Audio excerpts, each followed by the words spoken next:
ஆண்டவர் இயேசு கிறிஸ்துவில் மிகவும் பிரியமான நம்பிக்கையாளரான என் சகோதர சகோதரிகளே,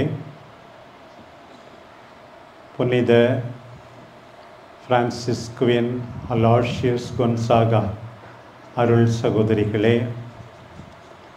மற்ற சபைகளை சார்ந்த அருள் சகோதரிகளே, அன்பார்ந்த அருள் பணியாளர்களே, மிக முக்கியமாக நம்முடைய அன்பார்ந்த சகோதரிகள் கப்ரியல் மேரி, சகாயம் மேரி, ஆரோக்கிய மேரி, ஆரோக்கிய செல்வி எனும் வெள்ளி விழா நாயகிகளே, இது ஒரு நன்றி திருப்பலி. ஃபார் தட் மேட்டர் ஒவ்வொரு திருப்பலியும் நன்றி திருப்பலி. இதயங்களை மேலே எழுப்புங்கள், ஆண்டவரிடம் எழுப்பியுள்ளோம், நம் இறைவனாகி ஆண்டவருக்கு நன்றி கூறுவோம், ஏனெனில் அது தகுதியும் நீதியுமானதே. இப்படித்தான் தொடக்க உரையின் ஆரம்பம் இருக்கிறது. அது போதாதென்று மீண்டுமாக அருள் பணியாளர் இது தகுதியும் நீதியுமாகும், மீட்புக்குரிய செயலுமாகும் என்று வேறு சொல்லுகிறார். இன்றைக்கு நம்முடைய அன்பார்ந்த இந்த 4 அருள் சகோதரிகளுக்காக இறைவனுக்கு நாம் நன்றி செலுத்துவது உண்மையாகவே தகுதியும் நீதியுமாக மட்டுமல்ல, மீட்புக்குரிய செயலுமாகும். பிரியமானவர்களே, இவர்கள் எல்லாம் 2000 கிட்ஸ். இப்போ 2000க்கு பிறகு தான் இவங்க முதல் ப்ரொஃபஷன் பண்ணாங்கன்னு சொல்லும்போது ஆச்சரியமாக இருக்கிறது. 3ஆம் மில்லனியத்தின் முதல் குழந்தைகள் இந்த சபைக்கு. அந்த வேளையில் இன்றைக்கு வெள்ளி விழா கொண்டாடுகிறார்கள், சபை கொண்டாடுகிறது. வெள்ளி விழா கொண்டாடுவது அவசியமா? வழக்கமாக ஜூபிலின்னா 7 முறை 7 49, அது முடிந்து 50வது ஆண்டு தான் ஜூபிலி. ஆனால் என்னை பொறுத்தவரை அந்த உண்மையான கோல்டன் ஜூபிலி கொண்டாடாவிட்டாலும் பரவாயில்ல, எல்லாருக்கும் வெள்ளி விழா நல்லா கொண்டாடணும். ஏன்னா கோல்டன் ஜூபிலி கொண்டாடும் போது வாழ்க்கையே முடிஞ்சு போச்சு. சில பேர் யாருக்கு கொண்டாடுறாங்க, உங்களுக்கு தாம்மா அப்படின்னு சொல்லி கூட சில பேருக்கு நினைவில்லாமல் போய்விடுகிறது. வாழ்க்கை முடிஞ்சிடுச்சு, நன்றி சொல்லணும், உண்மைதான். ஆனால் இந்த வாழ்க்கையின் மத்தியில் கடந்த காலத்தை நினைத்து பாருமா, இன்னும் நாட்கள் இருக்கிறதம்மா, இதுவரை எப்படி வாழ்ந்தாயோ தெரியவில்லை, இனிமே இன்னும் மகிழ்ச்சியாக துடிப்போடு உற்சாகத்தோடு ஆண்டவருக்கு உன்னையே கொடுத்து மகிழ்வோடு இலக்கு மக்களுக்கு ஆசீர்வாதமாக நீ வாழ்ந்து காட்டு என்று சொல்லுகின்ற நேரம் இந்த நேரம். பாருங்கள்,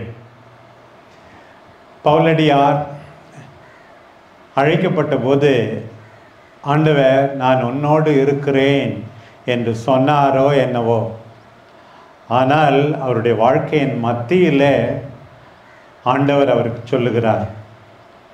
இந்த காலங்களிலே திருத்தூதர் பணியை நாம் வாசிப்போம். முக்கியமாக எனக்கு பிடித்த அந்த ஒரு வசனம் கொரிந்து நகரில் பவுலடியாருக்கு ஆண்டவர் சொல்லுவது 18ஆம் அதிகாரம் 9வது வசனம், அஞ்சாதே, பேசிக்கொண்டே இரு, நிறுத்தாதே, நான் உன்னோடு இருக்கிறேன், எவரும் உனக்கு தீங்கிழைக்கப் போவதில்லை, எனக்குரிய மக்கள் இருக்கிறார்கள். இன்றைக்கு பாருங்க, நம்ம அன்பான சகோதரி ஆரோக்கிய செல்வி, ஆரோக்கிய மேரி, சகாயம் மேரி, கப்ரியல் மேரி, இவங்களுக்கெல்லாம் அதுதான் சொல்லப்படுது. அஞ்சாதே, பேசிக்கொண்டே இரு, வேலை செய்து கொண்டே இரு, நல்ல மனிதர்கள் இருக்கிறார்கள், நிறுத்தாதே. ஆண்டவர் சொல்லுகிறார், நான் உன்னோடு இருக்கிறேன் என்று சொல்லுகிறார். அப்புறம் பாருங்க, தொடர்ந்து 23ஆம் அதிகாரத்தில் அதே திருத்தூதர் பணி 11வது வசனம் ஆண்டவர் மீண்டும் சொல்லுகிறார், துணிவோடிரும், அச்சம் வேண்டாம், துணிவோடிரும், எருசலேமில் சான்று பகர்ந்தாய், ஓகே, அது போதாது, ரோமையிலும் நீ சாட்சி பகர வேண்டும். அன்பார்ந்த சகோதரிகளே, உங்களுடைய எருசலேம் முடிந்து விட்டது. ஒரு விதத்தில் ரோமை காத்திருக்கிறது உங்களுக்காக. ஆரைக்கு மாதிரி ஏற்கனவே ரோமைக்கெல்லாம் போயிட்டேன்னு சொன்னால் போதாது. ரோமை என்றால் கடைசி துளி இரத்தத்தை நீ சிந்த வேண்டிய நேரம் இருக்கிறது. அந்த நேரத்திலும் நான் ஆண்டவருக்கு சாட்சி பகர்வேன் என்று சொல்ல வேண்டும். பாருங்கள், இன்றைக்கு ஆண்டவர் உங்களை பாசத்தோடு அழைக்கிறார். பாருங்கள், இன்றைய அன்பான நற்செய்தி பகுதிகள் நம் உள்ளத்தை உண்மையாகவே உருக்குவதாக இருக்கின்றன. அதைத்தான் நீங்களும் நினைப்பீர்கள். பாருங்கள், எல்லாமே அன்பு. ஒருவேளை இந்த காலத்தில் துறவிகள், சில பேர் சொல்லுவாங்க இருபால் துறவிகள். துறவிகள்னாவே இருபால் தான், அதனால் இருபால்னு வேற போடுறாங்க. ஏன் தான் போடுறாங்களோ தெரியல. துறவிகள்னா, துறவின்னா ஆணையும் குறிக்கும் பெண்ணையும் குறிக்கும். ஓகே, துறவிகள் ஒரு மாதிரி கல்லாக இருக்கிறார்கள், ரொம்ப ஆர்டிஃபிஷியலாக இருக்கிறாங்க, ரொம்ப வெளிவேடமாக இருக்கிறாங்க, உள்வாங்கியவர்களாக இருக்கிறார்கள். கடந்த நாட்களிலே நான் மீண்டும் மீண்டும் நம்முடைய திருத்தந்தை பிரான்சிஸை பற்றி பல இடங்களிலே பேசினேன். அவரிடமிருந்தாவது நாம் கற்றுக்கொள்ள வேண்டும். அன்பு தானே முக்கியம். முதல் வாசகம், நீங்கள் எதற்காக தேர்ந்தெடுத்தீர்களோ நான் இப்படித்தான் புரிந்து கொண்டேன். ரூத் ஆகமத்திலிருந்து. சிஸ்டர் தெரியாமல் ரூத் இறைவாக்குனர் ஆக்கிட்டாங்க, பரவாயில்ல, அவங்களும் அவங்க வாழ்ந்ததுனால இறைவாக்குனர் தான். அப்படி நம்ம நினைக்கலாம். பாருங்க, எலிமலேக்கு தன்னுடைய மனைவி நகோமியோடு மோவாபுக்கு பிழைக்க செல்லுகிறார்கள். 2 மகன்கள், மக்லோன், கிலியோன். மக்லோனுடைய மனைவி பேர் ஓர்பா, கிலியனுடைய மனைவி பேர் தான் ரூத்.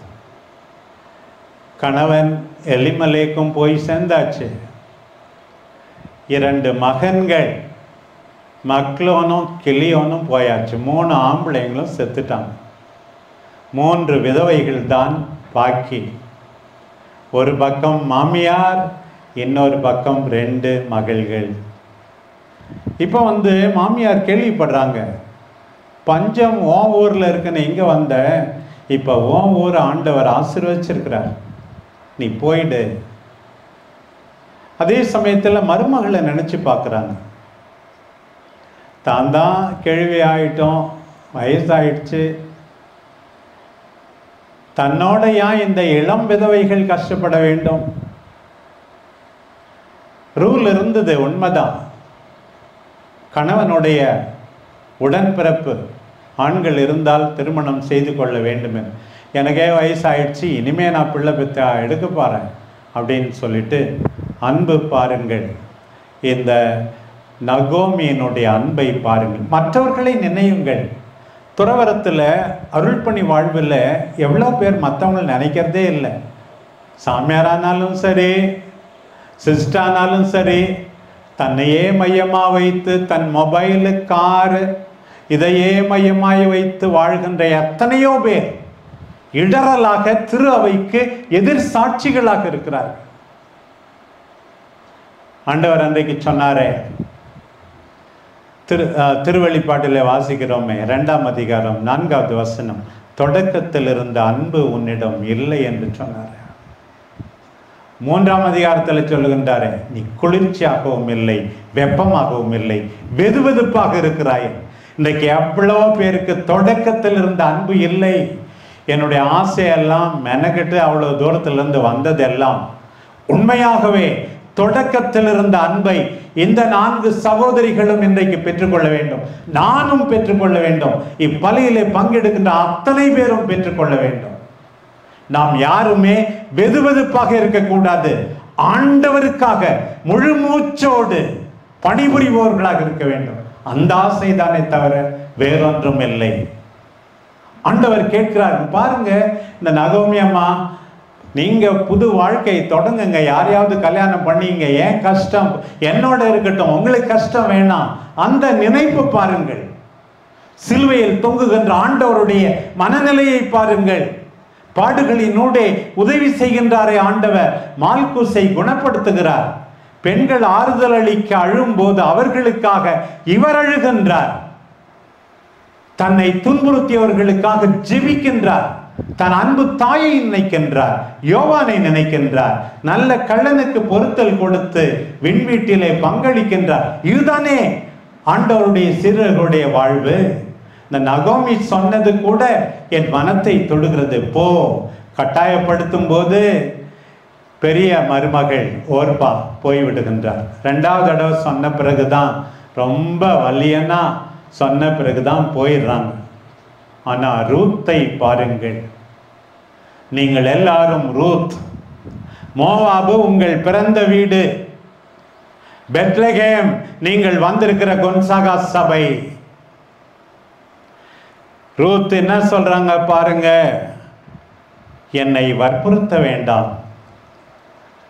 தம்பி சபைக்கு வரும்போது முதல்ல, இப்போ தம்பி பிள்ளைங்க, பேர பிள்ளைங்க, அவங்கள பற்றியே நினச்சிக்கிட்டு வாழ்வது ஒரு வீடு, வாடகை செலுத்துகிற ஒரு வீடாக அவங்களுக்கு இருக்கக்கூடாது. லேசா அவங்களுக்கு மேலே சாதாரண பற்று இருக்கணும் தான். எப்போ பார்த்தாலும் பிறந்த வீட்டே நினச்சி அதுக்கு 25 வருஷம் ஆகி போச்சுமா தாயே, இனிமேவாது சபைக்காக வாழு, வீட்டுக்காக வாழாதே, அவர்களுக்காக ஜெபி. அவர்களுக்கு தெரியும் குடும்பத்துக்காக ஜெபிக்க ஒரு பிள்ளை சிஸ்டரா இருக்கு அப்படின்னு சொல்லிட்டு. சில பேர் சிஸ்டர் ஆனாலும் ஃபாதர் ஆனாலும் குடும்பத்திலேயே நான் சொல்ற மாதிரி வாழ்வது ஒரு வீடு, வாடகை செலுத்துவது இன்னொரு வீடாக இருக்கிற, அப்படி இருந்து விடக்கூடாது. நீங்க பாருங்க, ரூத் சொல்வதை பாருங்கள். வற்புறுத்த வேண்டாம், நானும் வருவேன், நான் வந்து விட்டேன் ஆண்டவரே, உம்மை பின்பற்றி. உமது இல்லம் எனது இல்லம், உனது இனம் எனது இனம், உனது தெய்வம் எனது தெய்வம். நீ எங்கே இறப்பீரோ அங்கே நானும் இறப்பேன். நீ எங்கே அடக்கம் செய்யப்படுவாயோ அங்கேயே நானும் அடக்கம் செய்யப்படுவேன். சாவிலும் உம்மை விட்டு பிரியேன். உன்னுடைய குடும்பம் நீ எங்கே நியமிக்கப்பட்டிருக்கிறாயோ அந்த local community, larger community in the province, Aloysius province, இன்னும் larger community கொன்சாகா சபை, அதை மீண்டுமாக இன்றைக்கு உணர்ந்து கொண்டு இதற்காக வாழ்வேன், எதற்காக வந்தேனோ ஆண்டவரே அதற்காக வாழ்வேன் என்று முடிவெடுக்க வேண்டும். பிரியமானவர்களே, இந்த 2வது வாசகம் பாருங்கள். பல முறை கேட்டிருக்கிறோம், வானதூதரின் மொழி நீங்கள் பேசலாம், ஒலிக்கும் வெண்கலம்தான், ஓசையிடும் தாளம்தான், இறைவாக்கு ஆற்றல், மறைபொருள் எல்லாம் தெரிகிறது, அறிவெல்லாம் கடந்த ஞானம் இருக்கிறது, மலை இடம் பெயர்கிறது, உங்கள் உடைமையை கொடுக்கிறீர்கள், உடலை சுட்டரிக்க கூட தயாராயிருக்கிறீர்கள். இதெல்லாம் இருந்தா எல்லாம் குப்பை தான். பவுல் சொல்றார், அன்பு இல்லை என்றால் இவை ஒன்றுமே கிடையாது. இன்றைக்கு தூய ஆவியானவர் உங்கள் இதயத்தையும் பேசுகின்ற என்னுடைய இதயத்தையும் நல்ல மனமுடைய எத்தனையோ பேரின் இதயத்தையும் அன்பால் நிறைக்க வேண்டும் என்று நான் ஆசிக்கிறேன், வேண்டுகிறேன். அன்பு தானே முக்கியம். அதனுடைய வெளிப்பாடு என்னவா? பொறுமை உள்ளது, நன்மை செய்யும். பொறுமையா இருந்திருக்கிறீங்களா? உடன் சகோதரிகளோட இனிமே பொறுமையாக தான் இருக்க போறேன் என்று நீங்கள் முடிவெடுக்க வேண்டும். தொடர்ந்து பொறுமை மட்டுமல்ல, நன்மை செய்ய வேண்டும். ஆண்டவர் சமவெளி பொழிவினோட சொன்னார், பகைவர்களுக்கே என்ன செய்யணுமா? 5 காரியம் செய்யணுமா? உங்களை வெறுப்போருக்கு நல்லது செய்யுங்கள், அவர்களுக்காக ஜெபியுங்கள், அவர்களோடு ஜெபியுங்கள், அவர்களோடு நன்றாக பேசுங்கள், அவர்களை பற்றி நன்றாக பேசுங்கள், தாராளமாயிருங்கள், பொறுமையாயிருங்கள். இதுதான் 5 காரியங்கள் ஆண்டவர் சொன்னது பாருங்க. பொறுமையாயிருங்கள், தாராளமாயிருங்கள், நல்லது செய்யத்தான் இருக்கிறோம் என்று சொல்லுங்கள். நான் சில சமயத்தில் நினைக்கிறது உண்டு, எத்தனையோ அருள் பணியாளர்கள் என்ன செய்கிறார்கள், அருள் சகோதரிகள் என்ன செய்கிறார்கள். உதாரணமாக எடுத்துக்கோங்க, ஒரு சாமியார் பிரசங்கம் வைக்கிறது இல்லை, அல்லது வச்சாலும் அதில் ஒன்றும் சரக்கு இல்லை, இருந்தாலும் அவர் பங்குக்கு மாற்றி போட்டுக்கிட்டே இருக்கிறாங்க. எந்தவித அக்கௌண்டபிலிட்டியும் இல்லாத ஒரு நிறுவனம் திரு அவையாக இருக்கிறது. ரொம்ப வேதனைக்குரியது. அதே போலத்தான் ஒரு அருள் சகோதரி எங்கேயுமே உருப்படுறதில்லை, ஒழுங்காகவே இருக்கிறதில்ல, அவ்வளவு சுலபமாக அவர்களை வெளியே அனுப்ப முடிவதில்லை. We should be accountable. We should know that we have to answer the Lord on the day of judgment. இதை நாம் மறந்துவிடக்கூடாது. பாருங்கள், இதுதான் பாருங்கள், இங்கே உடலையே சுட்டெரிப்பதற்காக ஒப்படைத்தாலும் அன்பு இல்லை என்றால் பயன் இல்லை. தற்புகழ்ச்சி கொள்ளக்கூடாது, இருமாப்பு கொள்ளக்கூடாது. திருத்தந்தை மீண்டும் மீண்டும் சொல்லுகின்றார். அவருடைய ஆட்டோபயோகிராஃபியை முடிக்கும் போது திருத்தந்தை சொல்றது இதுதான்: B humble, respect others, tenderness is not weakness, it is force. இதை ஞாபகம் வச்சிங்க. அப்படின்னா ஹம்பிள்னா என்ன? மற்றவங்கள மதிக்கிறது. யாருன்னா வந்தாங்க, மொபைலே நோண்டிட்டு இருந்தா ஹம்பிளா? கிடையவே கிடையாது. அப்படியே ரொம்ப சீரியஸாக இருந்தா நான் பெரிய மனுஷனா? கிடையவே கிடையாது. தாட்சியோடு, புன்முறுவலோடு முன்னாடி இருப்பவர்கள் not part of the landscape என்று புரிந்து கொள்வது பாருங்கள், இதுதானே அன்பு. இன்றைக்கு சொல்லார், எரிச்சலுக்கு இடம் கொடாது. எவ்வளவு சாமியாருங்க, சிஸ்டருங்க பாருங்க, எரிச்சலுக்கு பெயர் போனவர்களா இருக்கிறார். எரிச்சலே அடையக்கூடாதாம், அதுதானே அன்பு. எரிச்சலுக்கு இடம் கொடாது, தீவினை மீது மகிழ்வுறாது, தீங்கு நினையாது, உண்மையில் தான் மகிழ்ச்சி அடையும், அனைத்தையும் பொறுத்து கொள்ளும். பாருங்க, இதெல்லாம் நீங்கள் தேர்ந்தெடுக்கின்ற இந்த அருள் வாக்கின் வழியாக இன்றையிலிருந்து நானும் அன்பாயிருப்பேன், பொறுமையாயிருப்பேன், தீங்கு நினைக்க மாட்டேன், எரிச்சல் அடைய மாட்டேன் என்று இறைவார்த்தையை கேட்கின்ற அத்தனை பேரும் உறுதி கொண்டு வாழ்ந்தால் இந்த உலகம் அருமையாக இருக்கும். அதே போலத்தான் இன்றைய நற்செய்தி பகுதியும் பாருங்கள். தந்தை என் மீது அன்பு கொண்டார், நானும் உங்கள் மீது அன்பு கொண்டேன். எப்படி நான் அவருடைய அன்பில் நிலைத்திருக்கிறேன் தெரியுமா? அவருடைய கட்டளைகளை கடைபிடிக்கிறேன். நீங்களும் மீண்டுமாக உங்களை விட இளைய சகோதரிகளுக்கு எடுத்துக்காட்டாக இருக்கும் வண்ணம் ஆண்டவருடைய கட்டளையை, விவிலியத்தை, திரு அவையின் சட்டத்தை, அதை தொடர்ந்து சபையின் அமைப்பு சட்டங்களை, constitutions and directory of the congregation must be faithfully observed. இன்னைக்கு எத்தனையோ பேர் கெட்டு போவதற்கு காரணம் அவர்களுக்கு முன்னே அந்த நிலையில் இருக்கின்ற முறைகேடான வாழ்க்கை. சில பேர் செமினாரில் என்ன ஃபார்மேஷன் கொடுக்குறாங்கன்னு சொல்லுவாங்க. என்ன ஃபார்மேஷன் அங்கே கொடுத்தாலும் 7 வருஷம் கொடுக்குற ஃபார்மேஷனை ஒரு அருள் பணியாளர், ஒரு அருள் சகோதரி 7 நாளில் நாசமாக்கிடுவாங்க. இவர்களை பார்த்து வாழத்தானே அவர்கள் கற்றுக்கொள்கிறார்கள். செமினேரிய குற்றம் சொல்லி பிரயோசனம் இல்லை. குழந்தைகளை என்னிடம் வரவிடுங்கள் என்கிறார் ஆண்டவர். இந்த சின்ன சகோதரிகளை வரவிட வேண்டும்.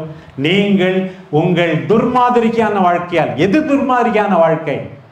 எந்த சட்டத்துக்கும் மதிப்பு இல்லை, ஆயருக்கு கீழ்ப்படியறதில்லை, மற்றவங்களுக்கு கீழ்ப்படியறதில்லை, திருச்சபை கீழ்ப்படியறதில்லை, நாட்டு சட்டத்துக்கும் கீழ்ப்படியறதில்லை.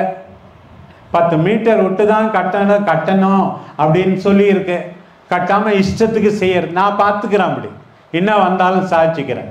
அப்புறம் நஷ்டம் திரு அவைக்கு. சட்டத்தை அனுசரிப்பதன் மூலமாக சொல்ற, நான் என் தந்தையின் கட்டளைகளை கடைபிடித்து அவருடைய அன்பிலே நிலைத்திருக்கிறேன். அதே போல நீங்களும் ஒழுங்காக கடைபிடிப்பதன் வழியாக இந்த அன்பிலே நிலைத்திருக்க வேண்டும். கடைசி அந்த ஆண்டவர் கொடுத்த அந்த அன்பு கட்டளை, நான் உங்களை அன்பு செய்வது போல நீங்களும் ஒருவர் மற்றவரை அன்பு செய்ய வேண்டும். உயிரை கொடுத்தார், உயிரை எடுப்பதல்ல. உங்களால் யாரும் கண்ணீர் வடிக்க கூடாது. ஒரு சிலராவது மகிழ்ச்சியாக இருக்க வேண்டும். அதுதான் ஆண்டவருடைய அழைப்பு. இதை தொடர்ந்துதான் ஆண்டவர் சொன்னார், நீங்கள் என்னை தேர்ந்து கொள்ளவில்லை, நான் தான் உங்களை தேர்ந்து கொண்டேன். சில பேர் அதோட நிறுத்திடுவாங்க, அதான் அவங்களுக்கு வசதி. நீங்கள் என்னை தேர்ந்து கொள்ளவில்லை, நான் தான் தேர்ந்து கொண்டேன். தூங்கு, இஷ்டப்படி வாழு, வேலை செய்யாத. அது தொடர்ந்து வருதுப்பா. நீங்கள் கனி தர வேண்டும், மிகுந்த கனி தர வேண்டும். அந்த கனி நிலைத்திருக்க வேண்டும். பிரியமான அருள் சகோதரிகளே, வெள்ளி விழா நாயகர்களே, மற்ற நம்பிக்கையாளர்களே, அருள் பணியாளர்களே, இன்றைக்கு இவர்கள் மட்டுமல்ல, நாம் எல்லாருமே புதிதாய் தொடங்க வேண்டும். என்ன புதிதாய் தொடங்க வேண்டும் என்று 2 நாள் முன்னாடி ஹைதராபாத்தில் ஒரு சபையினருக்கு நான் இங்கே சேலத்தில் இருந்தே வகுப்பு எடுத்து கொண்டிருந்தேன், உயர் தலைவர்களுக்கு. இப்போ கேட்டாங்க, இது போல் சில பிரச்சனைலாம் இருக்குது, என்ன ஆயர் அவர்களே என்ன சொல்கிறீங்க? அடங்க மாட்டுறாங்க, அடமெண்ட் அண்ட் அரகண்ட் நிறைய சிஸ்டர்ஸ் அப்படின்னு சொன்னாங்க. Adamant and arrogant. இன்னும் சில பேர் நான் சொன்ன இறைவார்த்தையெல்லாம் பாருங்க, கேள். ஐயோ அதான் ஒரே பிரச்சனை, எப்போ பார்த்தாலும் ஒரு நாளைக்கு 8 மணி நேரத்துக்கு மேலே மொபைலில் செலவழிக்கிறாங்க அருள் பணியாளர்கள். என்னதான் பதில்? நான் சொன்ன ஒரே ஒரு பதில் தான், ஒவ்வொரு நாளும் குறைந்த அளவு 3 மணி நேரமாவது தனி ஜெபத்திலே அவர்களை இருக்க சொல்லுங்கள். இதெல்லாம் அழிந்து போகும். 8 மணி நேரம் அவர்கள் பார்க்க மாட்டார்கள். 3 மணி நேரம் தனி ஜெபம் செய்ய சொல்லுங்கள். இன்றையிலிருந்து ஆரம்பிங்கள். 1 மணி நேரத்தை குறைச்சிக்க 2 மணி நேரம் தனி ஜெபம் செய்யுங்கள். நீங்கள் பார்ப்பீர்கள் புதுமைகளை. ஆண்டவர் உண்மையாகவே உங்களை ஆசீர்வதிப்பார். அப்பஸ்டாலிக் ஜீல் ஆண்டவர் கொடுப்பார். ஆன்ம தாகத்தை கொடுப்பார். மகிழ்ச்சியோடு இருக்க உங்களுக்கு கற்றுக் கொடுப்பார். Be happy, B humble, above all be prayerful, you will get the seal. தம்முடைய இரக்கத்தால் ஆண்டவர் எவ்வளவு நாட்களை கொடுக்கிறாரோ அத்தனை நாட்களும் நல்லது செய்து கொண்டே, துன்புற்று கொண்டே அவரை மகிமைப்படுத்தி நாம் எப்போதும் எதிர்நோக்கின் திருப்பயணிகளாக விண்ணகத்தை அடைவோம். நம் அன்பு தாய் அன்னை கன்னிமரியா ஜெபித்தார், மகிழ்ந்தார், துன்புற்றார், துணிச்சலோடு இருந்தார். அந்த அன்பு தாய் பிரான்சிஸ் அசிசியா, புனித அலோஷியஸ் கொன்சால்வா, நம்முடைய தந்தை மைக்கேல் அன்சால்டோ, எல்லாரும் உங்களுக்காக, நம் எல்லாருக்காக பரிந்து பேசுவார்களாக. ஆமென்.